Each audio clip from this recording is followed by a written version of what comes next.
Hello, my name is Jane. I'm a real estate investor with over a decade of investing experience. I left my full-time position as a IT professional for 22 years and started a real estate brokerage with a few of my partners.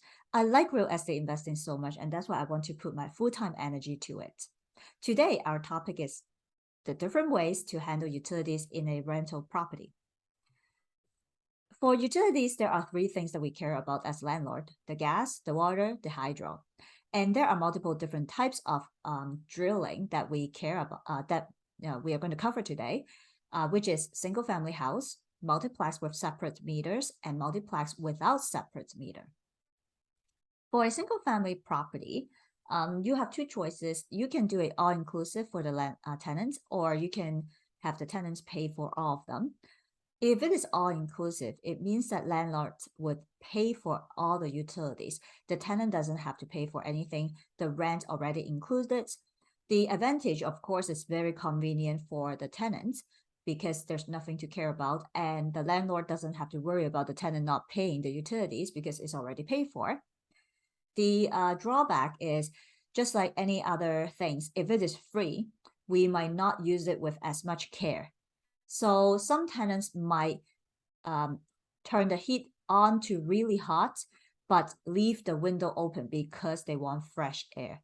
Or they turn the AC up a lot, but it was too cold, so they, open the window or turn on the heater in another room.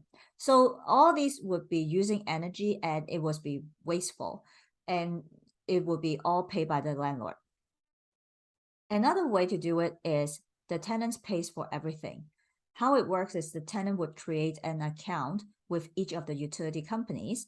And for example, if the account is a water account and it has a water heater rental, it is also on the tenant. So the tenant also pays for the water heater. If the tenant failed to pay for a bill, typically the landlord would become the default to the utility bill. So for example, if the tenant didn't pay, sometimes the utility company will ask the landlord to become the default account. If every time the utility is turned over, right, when the tenant is at the end of the lease, then automatically the bill will send to the landlord, and then the landlord will pay the rest of it. And then, when the tenant comes back on, the tenants will create another, account, which now will becomes the tenant's account.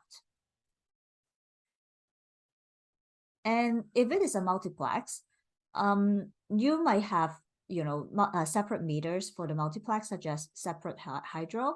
But typically, for a normal multiplex, only the hydro could be separated. The water and gas are still in 1 meter. If the hydro is separated, then we can ask the tenants to create an account to take over the hydro bill. However, we probably will still have to pay for the water and the gas bill because it is under one bill. You have a choice to cover water and gas as a landlord, or you have a choice to split it.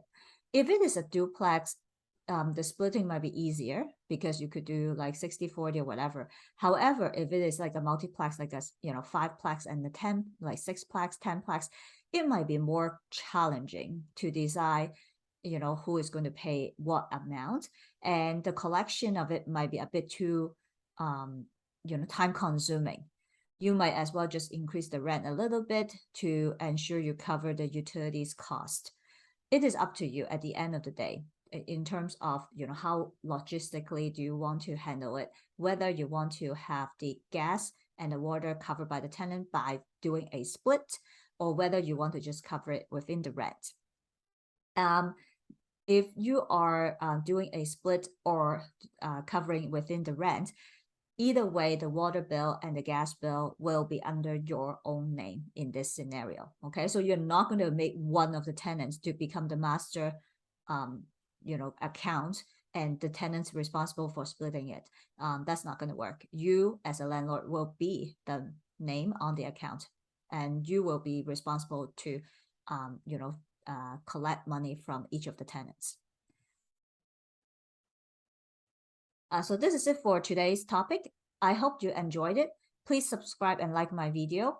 If you like to receive the treasure map on real estate, what is a treasure map?